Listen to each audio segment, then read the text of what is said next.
I was sitting in a veterinary clinic in Pasadena last spring, holding a styrofoam cup of waiting room coffee that tasted like burnt cardboard, when I watched a guy in a Patagonia vest sign a $14,800 estimate for his French Bulldog's airway surgery. His hand was shaking. The receptionist offered him care credit the way you'd offer someone a mint. The dog, whose name was apparently Brioche, sat next to him on the linoleum, snoring at a volume normally reserved for industrial machinery. And I want to tell you right now, this video is about the 5 dog breeds quietly robbing their owners blind, and the 5 that are worth every single penny. Because the dog breed you pick is not just a personality decision. It's a 15-year subscription with a payment plan, and nobody hands you the invoice in advance. I started looking into the numbers, and what I found was uglier than I expected. Some breeds are not expensive because the puppies cost a lot. They are expensive because they are walking pre-existing conditions. They were bred for a face shape or a profile or a vibe. And the cost of that vibe shows up in $12,000 surgeries, in 3 cesareans, in soft palate trims, in lifelong allergy medication. And then there is the other category. The dogs that nobody Instagrams. The dogs that live to be 16 and never see the inside of an emergency room.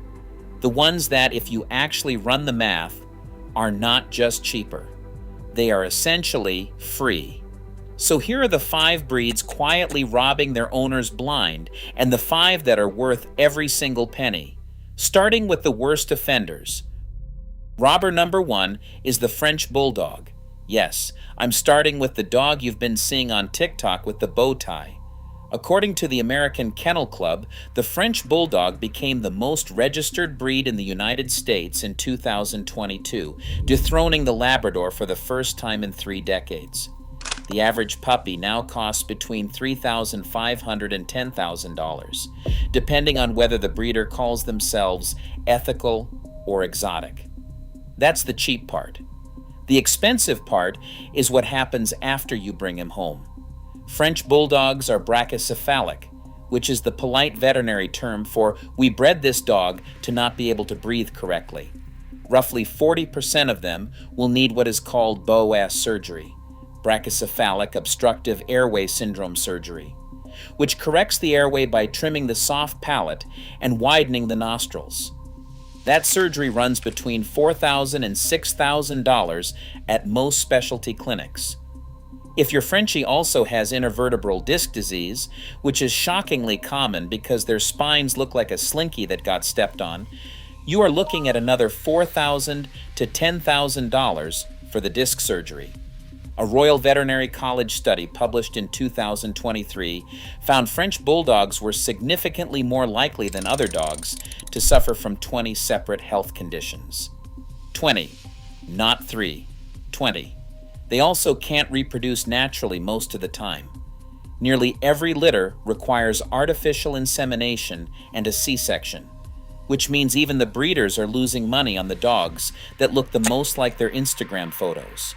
And incidentally, the French Bulldog Dog Club of America, the FBDCA, lists responsible breeding health tests, but the reality on the ground rarely matches the brochure.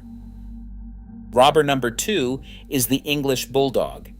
And at this point, we are essentially talking about French Bulldog's older, more medically expensive uncle. A Cambridge University study found that English Bulldogs are now twice as likely to develop health conditions compared to other breeds. 80% of all English Bulldog litters are born by cesarean section because the puppies' heads are too large to pass through the mother's pelvis. Let that one sit. We have bred a dog whose skull no longer fits through the birth canal of its own species.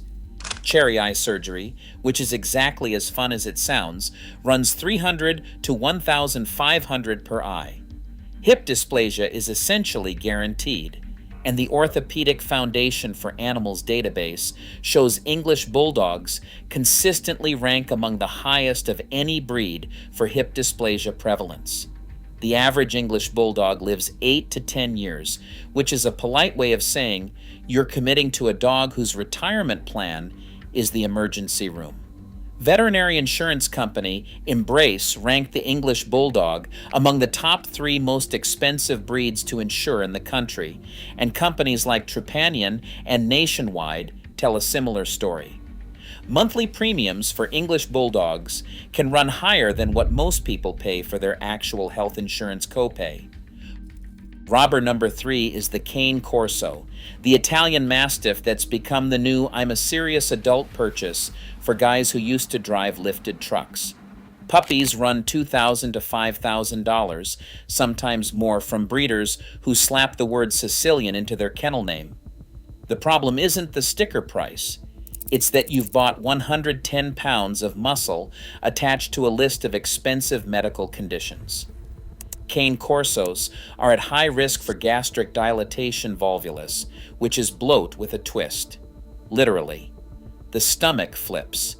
It's a surgical emergency that runs $5,000 to $8,000 at most 24-hour clinics, and if you wait too long, the dog dies on the table. They're also prone to hip and elbow dysplasia. The OFA database puts Cane Corso hip dysplasia rates at over 40% of dogs evaluated, with corrective hip surgery starting around $4,000 per side.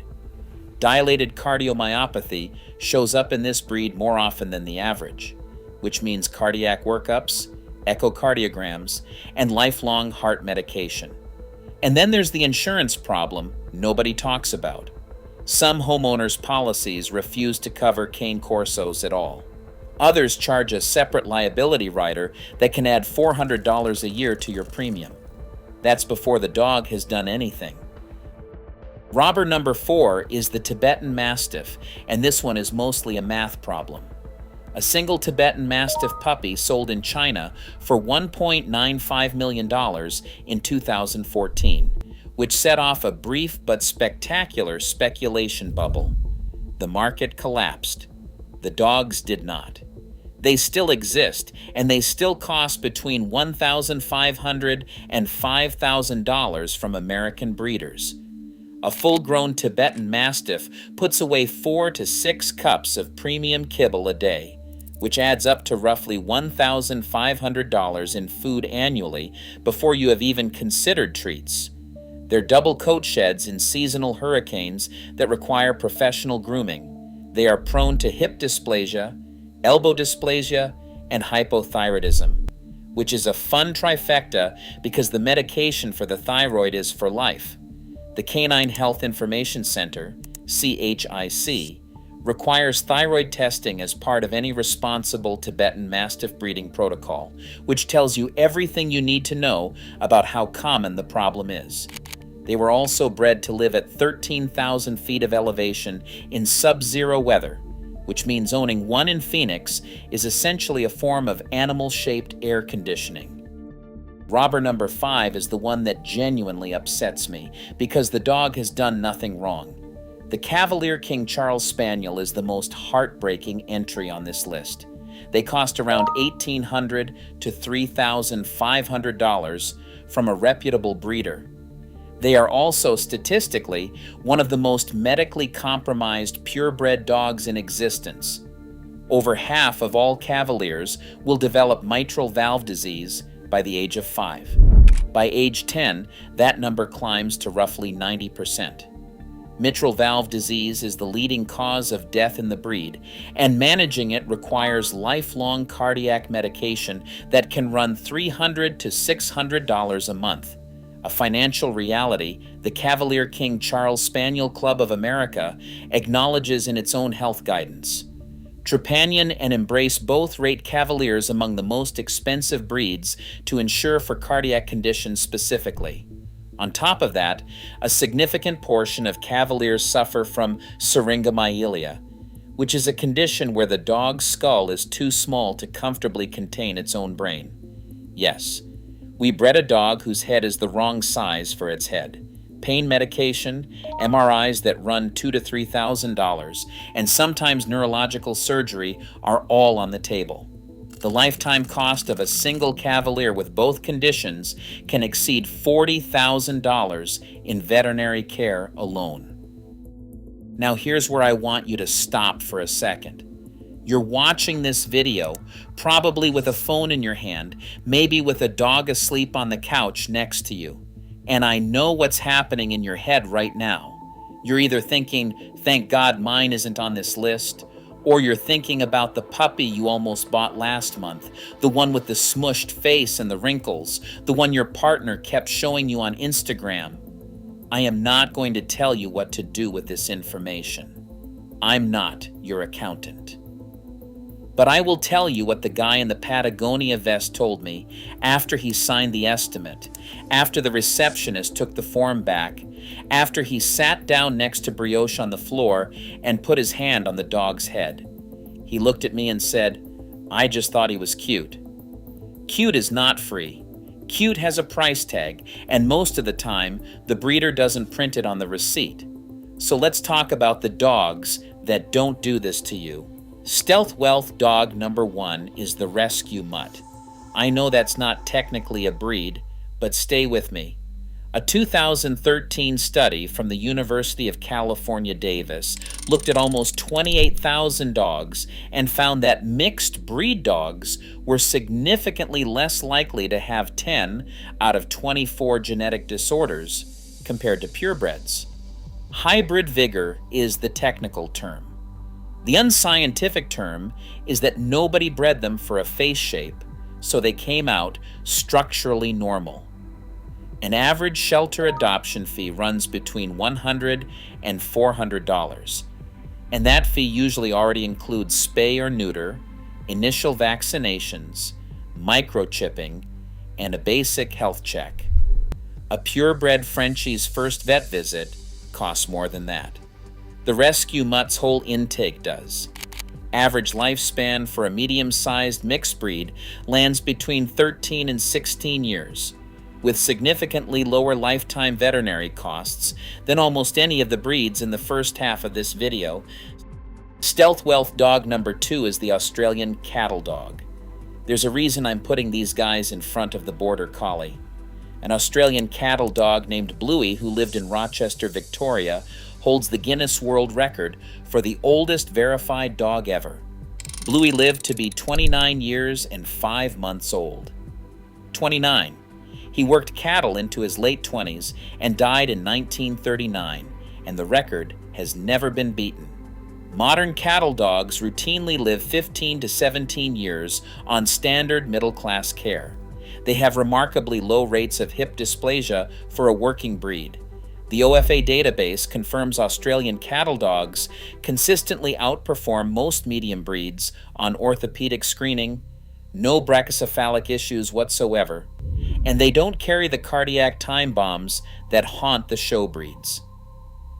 The American Kennel Club categorizes them in the herding group, which matters because herding breeds were selected for physical soundness above all else. A puppy from a working line breeder runs $600 to $1,200.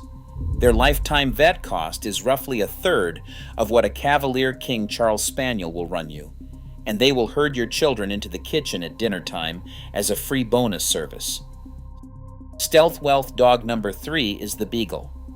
Beagles cost between $400 to $1,200 from a reasonable breeder, and a startling number of them are available at shelters because somebody underestimated how much sound one 25-pound dog can produce. That noise is the price of admission. The rest of the deal is excellent. Beagles have remarkably few breed-specific health issues, no brachycephalic problems, no extreme conformation issues, and a typical lifespan of 12 to 15 years. They've been the most common breed selected for decades of pharmaceutical and biomedical research because they were considered medically uncomplicated and easy to care for. Pharmaceutical companies, federal agencies. If your dog is hardy enough to be the research industry's default subject, your insurance company is not going to have a panic attack. Nationwide, and embrace both rate beagles among the least expensive medium breeds to insure. Stealth Wealth Dog number 4 is one nobody expects on a list like this. Standard poodle. Forget what you think you know about the haircut. The haircut is a marketing problem, not a medical one. Standard poodles were originally bred as water retrievers. The American Kennel Club registers them in the non-sporting group today, but the working history is real, which means they were selected for athleticism and stamina, not for an aesthetic. They live 12 to 15 years on average, suffer from significantly fewer chronic conditions than most purebreds their size, and have the second highest ranked intelligence of any breed according to canine psychologist Stanley Coren's research at the University of British Columbia. They also do not shed, which means no professional cleaning of your couch every 6 weeks. A puppy from a health-tested breeder runs around $1,500 to $2,500, which sounds like a lot until you compare it to a French Bulldog's first surgery. Stealth wealth dog number 5 is the Border Collie. Sheepdog trainers in the United Kingdom have a saying that a working Border Collie will outlast 3 pairs of boots, 2 trucks, and 1 marriage. They are bred for function. Function survives.